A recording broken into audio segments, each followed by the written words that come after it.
Welcome to Your Legislative Link, a program designed to connect you with your leaders at the state capitol. I'm your host, Brent Stoddard, the Public Affairs Director with the City of Glendale, and I'm honored to have with us today Glendale State Legislator Representative Anthony Kern. Thank you, Representative, thanks for coming with today. Good to be here. So let's talk a little bit about District 20, which you represent. It's one of the smaller districts, but it has got a large population and unique demographics and makeup of it. It has three of the council districts in the city of Glendale, the Cactus, the Barrel, and the Saguaro district, which we really like since we have someone that represents a large chunk of the city of Glendale. Sure. But from your perspective, tell us a little bit about Legislative 20 as you view it. Well, it's a great district, it's one of the smaller districts in the entire state as far as legislative districts. Right. It represents North Glendale, North Phoenix.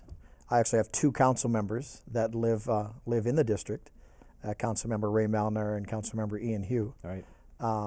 And so it's a good district to be from or to represent and to live in the sense that it leans Republican.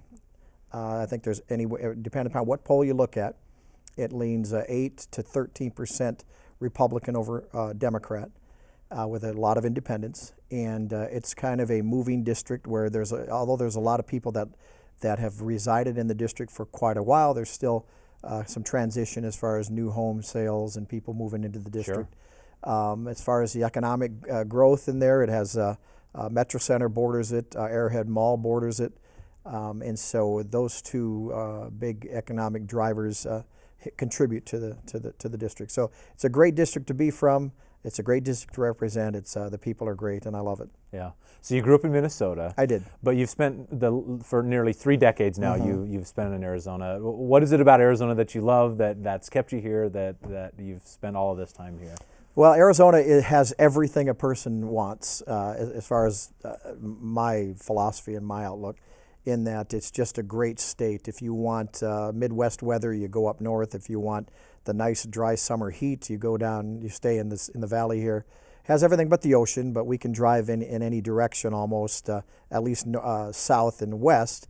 In about 3 hours time we can be there. So it's just a great state. It's a beautiful state.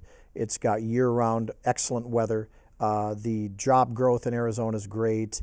The politics in Arizona is great in my philosophy, and great people from all over the country, from all over the world, moving here because it's a fantastic state.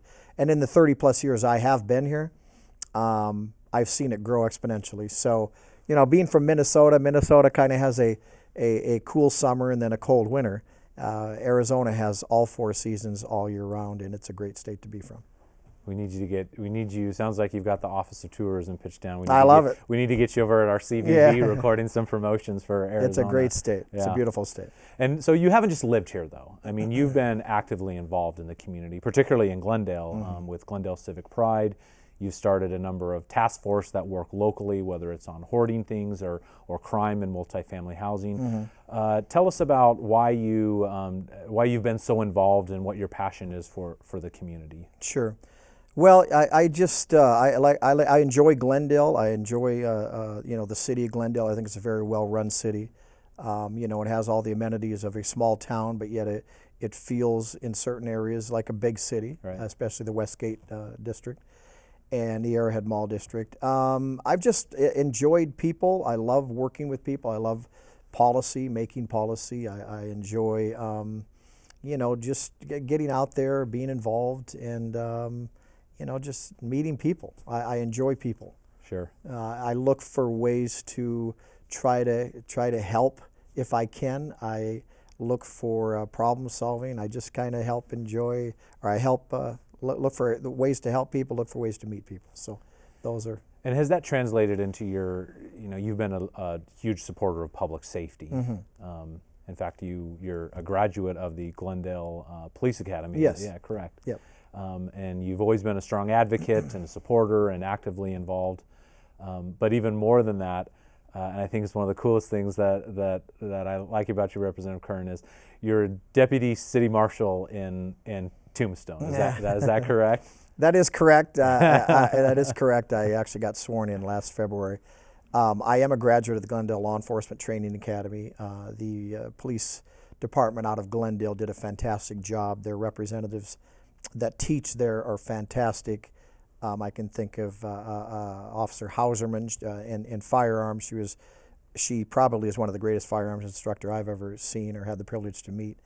I support public safety because I don't feel they get enough support in the sense that they are the men and women in the front lines that protect us. Right. And in our day and age, there's a lot of things happening in our world. And I know there is a lot of people out there that support the law enforcement community, but I don't think that's said enough.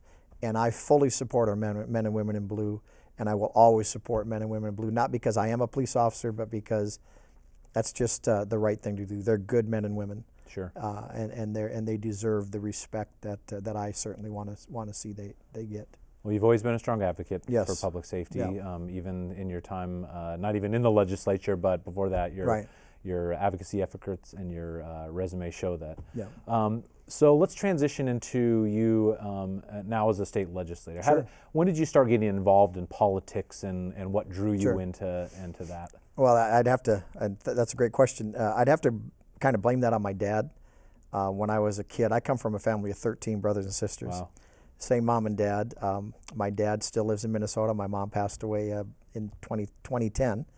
And, my dad was very involved when we were growing up in central Minnesota politics. He used to write editorials, and he was involved in various issues in Minnesota. And I remember as a kid listening to him and talking with him and actually being involved. I remember one time he even had a sign on I had like a sandwich board sign, and I was helping him campaign for something. I was probably maybe 7, 8, and we were in downtown in our little town that we grew up in central Minnesota. And I had a message on my sandwich board and my posters in front of me and my poster in back, and just kind of standing there getting people's attention. So I'd have to say he's the one who got me involved. He's kind of my mentor.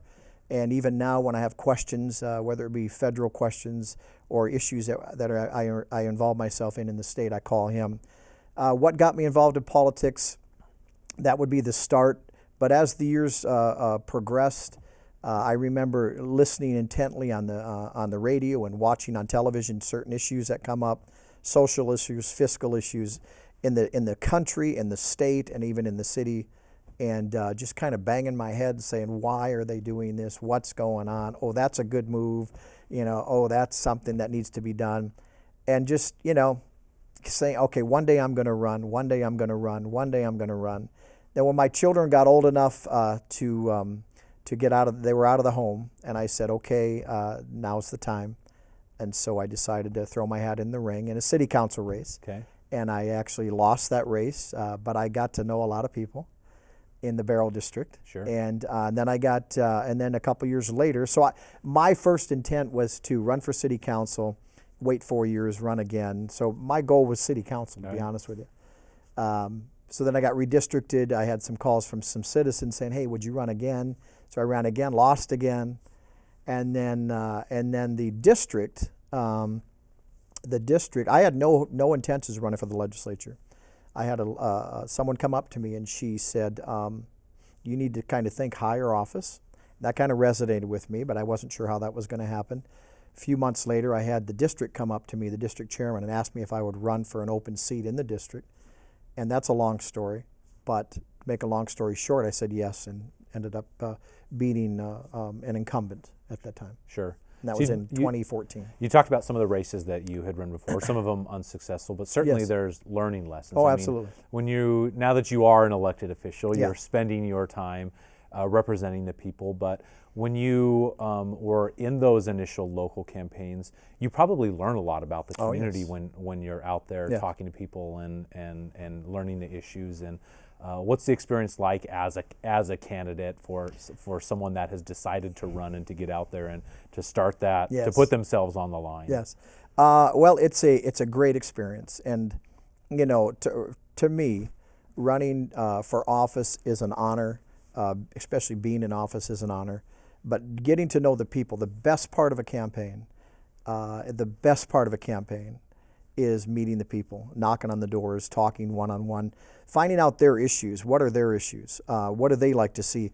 You know, the sad thing is a lot of people, they don't focus on the city politics. Their focus, and right, I guess rightfully so, is national, because every time you turn on television, it's national. Sure. It's federal, it's Washington, D.C., it's president. But you know, we really should focus a little bit more on our state and local. And I would say local first, because that's really where the rubber meets the road. You know, local affects the citizens probably more than federal, and then the state would affect the citizens of legislative district 20, and then the federal. But we've, you know, because of the media, I guess that's turned around. But getting to know people, I met a lot of good people that I still contact today. I can think of several that I met on the campaign trail when I first ran for office. I knock on their door, I ask for their vote, I get to know them a little bit. Sometimes I take them out to lunch because I like people. And on the other hand, there's a lot of people that have a lot of issues, personal needs that, you know, I can think of one. I don't want to mention her name, but she lives in 63rd Avenue, Paradise Lane. And I mean, to this day, it's been now 4 or 5 years, to this day, we still call her, we have her over for lunch. You know, Christmas time we'll invite her over because she's you know, an elderly lady living by herself, never had children. She's from New York, but I met her on the campaign trail. And that's the best part of it all, is just meeting the people. Right.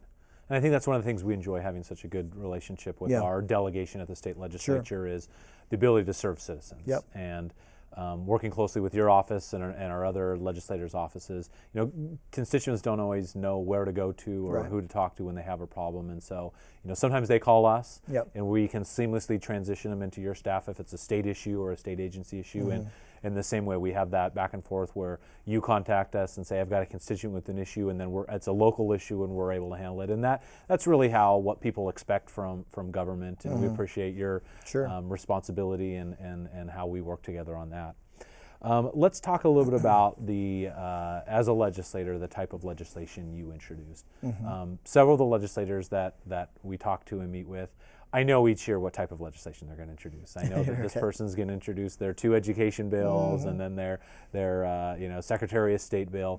But in looking at the legislation that you introduced, there's really it's hard to pin down and say that Representative Anthony Kern is this type of legislator or these are the issues. So how do you decide what type of legislation you're going to introduce every year, what your priorities are going to be? That's a great question. When I first went down to the legislature, that was the $100 million question is, you know, what is your priorities? What are your priorities? And I never had an answer for that because I didn't go down there with priorities. I went down there to represent the people. And I went down there to stop some of this nonsense that does go down at the Capitol that I don't feel my constituents and myself, we don't like. You know, I'm a very constitutional person, free speech, you know, Second Amendment. I'm even now one of 3 members working on an Article 5 convention planning committee that we're going to be hosting in September at the Arizona Capitol, which is a great thing. And so I'm very constitutional. If it makes sense and it promotes freedom and it promotes liberty and it promotes American value, you know, I'm a social conservative and I'm a fiscal conservative. Those are hard to find. There's a few of us down there. There's a lot of members. They're either a social conservative or they're a fiscal conservative, but rare are the ones that you find where they're both. So I don't go down there with an agenda, but if I see wrong being done, especially to citizens of Arizona, whether they be from my district or not, I'm more than willing to step in and say, you know what, I believe your story. I want to help you. Whether that be state bar reform, I am not an attorney, don't ever intend to be attorney, but I believe that, you know, the state bar is a monopoly. And I believe that there are wrongs being done by them being a monopoly. So myself as a legislator have ran bills to break up that, what I call a monopoly. Now they wouldn't call themselves a monopoly, but they would. But with that being said, that's an issue that I've grown to be passionate about. Not because I knew much about the state bar, but because I had I had attorneys come to me and say, hey, this is happening to me. We need someone to champion us, some kind of legislation. I say, I believe your story. Let's see what we can do. As far as people in my district that have called me and said, let's do this, I've listened to various people on Second Amendment issues, and we've ran legislation. One bill that I did run last session, 2014, was a free speech bill. And that grew out of my experience with Glendale Community College. Sure. First in the nation where colleges had a free speech zone, which what that means is that if you were going to go on a college campus a year ago and you wanted to hand out the Constitution, somebody didn't like it, they'd say, hey, Mr. Kern, you need to go over to that little zone over there that we've designated for free speech. You can't do this over here. And I had that experience back about 20 years ago, and I thought, there's something wrong with that. Colleges are supposed to be free speech across the board. You step on a college campus, that's a free speech campus, period. Right. So I remembered that, and then I decided to run a bill, I guess 2 sessions ago, and or last year, and it was House Bill 2615, free speech on university campuses. First one in the nation, made national attention. There's states now that are looking at that to follow that model. Absolutely. Yeah. So anyone that's been at the legislature in a committee hearing that you've been in or watched online the House floor action, you will always hear Representative Anthony Kern say, I've been sent here to represent the citizens of Glendale or the citizens of Phoenix. And it's unique. I mean, you hear a lot of people say, and you mentioned that you are happy to work with constituents across the state, but absolutely, you really make a point to your colleagues and the other lobbyists and the industries and the people down there that you're specifically down there to represent the city of Glendale and the people of Legislative District 20. Yep. One of the bills that came up this year where you really you provide some leadership and had an opportunity to engage in was the legislation that was introduced by the Coyotes trying to identify taxpayer money to build a new arena and to step up. What is it? Why are you unique in that regard that you feel that you have that duty to specifically stand up and be so vocal for the citizens of Legislative District 20? Well, that's a great question. I guess if you feel that, if you're not beholden to anybody, then other than the constituents that you represent, you're not beholden to a lobbyist group. You're not beholden to, a corporation. You can go down there and do what you need to do. A lot of people stand up and they say, I represent the citizens, but few and far between are actually those representatives. And I take that as a compliment that you have noticed Absolutely. that, and citizens have noticed that. I get emails all the time that say, hey, thank you for standing up for this, and thank you for voicing this. And I guess there's a security in that, in knowing that you don't have to please anybody other than just go in there and do what's right. It's a sad note that I stand out because of that, because everybody should be doing that.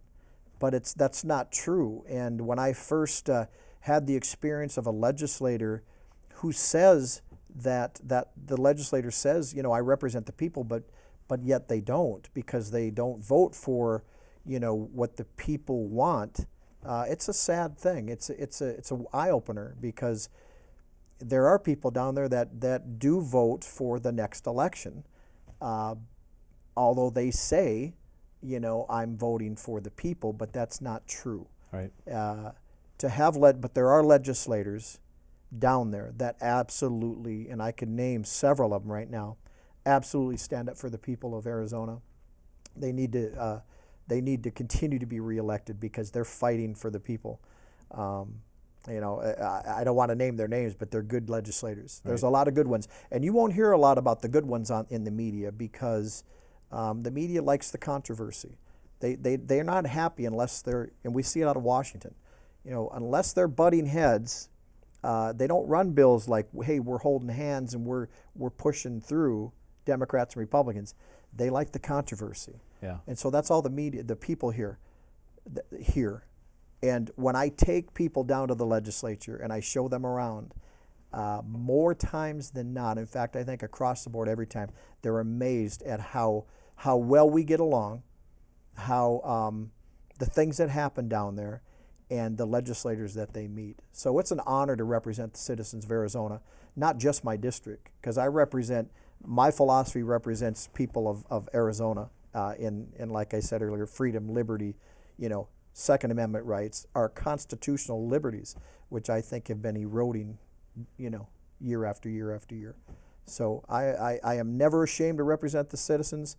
I will continue to represent the citizens, and to me there's a security in that, in knowing that I'm not worried about the next election. If the citizens like what I do, they're going to vote for me in. If they don't like what I do, and they want a Coyote Stadium built in downtown Phoenix, hey, then they have the power of the vote. They can vote me in. But I will pledge the rest of my life to represent the citizens of Arizona. Great. Now, we were coming out of the legislation session that we just ended, a large priority focus on things like education, job growth. What do you see as the remaining priorities that we'll see in the next few years coming from the state legislature for issues critical issues that we need to solve in the state? Well, that's another great question, Brent. And you mentioned education and job creation and all that. I think Arizona is definitely on the right track on both of those issues. But I think what needs to be done, what needs to be done in education is it needs to be cut and start over, because there's so many rules and regulations, and Title 15 has grown from a small little little book to a huge book. In fact, I had a committee last summer that we worked on Title 15 regulation removal, and that was another eye opener. But the schools are and the education there's so many rules that they have to follow that ties up the money and ties their hands, and the legislature keeps putting in unfunded mandates, and I don't agree with that. If we're going to make education do something like teach CPR, then we should fund them and to do that. So, there's just a lot of work to be done. Government has really grown exponentially huge, and we need to get down there and just whittle away regulation for small business, job growth. I think a flat tax would be a fantastic idea for Arizona. And just lift the burden off the people.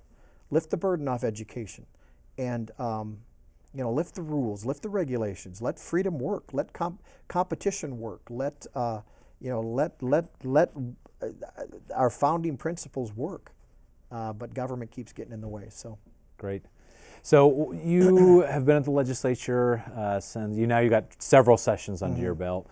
What is something that you wish you would have known walking in day one at the legislature that now as a legislator, as a seasoned legislator with multiple sessions underneath of you? What is something I wish I would have known? Well, I guess it's a learning process, and as you know, Arizona legislators are termed at 4 two-year terms. Right. Now they can go back and forth, but I guess what I wish I would have learned going in was the entire process. 3 years down the road now, I'm still learning and learning and learning. And although I like term limits, I think, I used to, back in the 90s, I was dead set against them, because the voters are the term limits. When you vote them in or you vote them out. That's their term limit. So, but that's changed. I agree with them to a point, but on the other side of that, the ones that really know the process down there are the lobbyists, and they are the staff, and so they're the ones then that would have the power to manipulate things and make things go on. I guess that's a negative connotation, but when you have a new member coming in and they're just drinking water out of a fire hydrant, it's hard to get the process down. I can say after 3 years, I know it a lot better than I did when I first walked in the door, but I still have a lot to learn. There's a lot to learn. I think that's an excellent summation of, I mean, you've got, if you're going to be effective, you've got the passion, Right.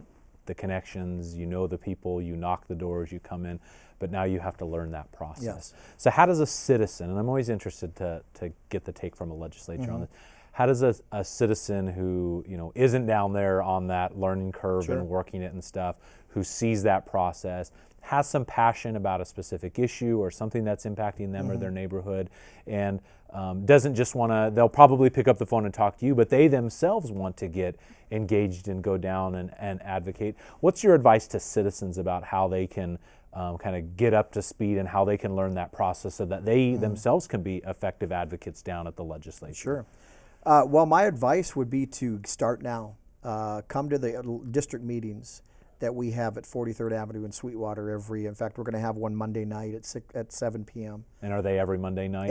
No, they're every, it should be the first Monday of every month, but right now it's seemingly the second Monday of every month. Okay. So next Monday is our next legislative District 20 meeting for Republicans.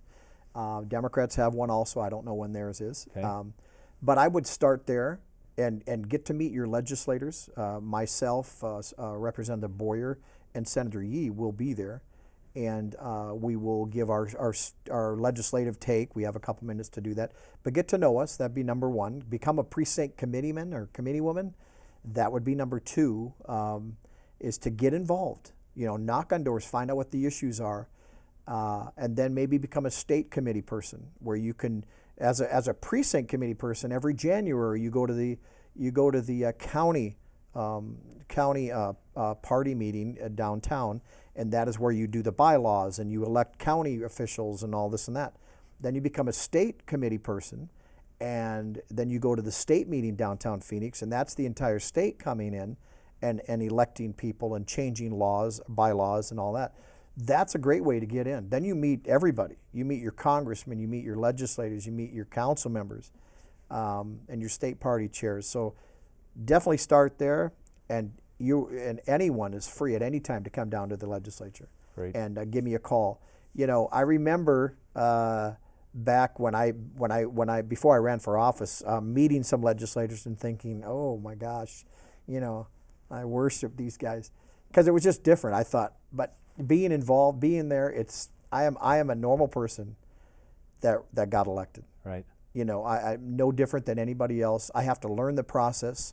I remember there was a time where I thought, man, you got to write bills. You know, how's a person get to learn how to write a bill? And then I realized down there, I don't write the bills. I come up with the idea, and then I have a lawyer write the bill. Write the bills. So, you know, you read the bills, of course, and you ask questions. But, you know, the founders made it a citizen legislature, meaning anybody out there should and could and should run for office at any time. Don't wait till you don't feel like you have to learn everything. You'll learn as you go, and just represent the people, and you'll become a good legislator. Great. Well, I really enjoyed our conversation today. Hey, We appreciate you coming in. thank you. So thank you Appreciate for having me. Thank you for joining us on this edition of your Legislative Link. We encourage all the citizens to contact Representative Kern if they have any questions or issues or want to learn more about the legislature. And of course, on our website, glendaleaz.com/intergovernmental, you can find contact information for the state legislators, a whole resource of information for citizens to get involved at every level of government. So thank you for joining us, and until next time, have a great day.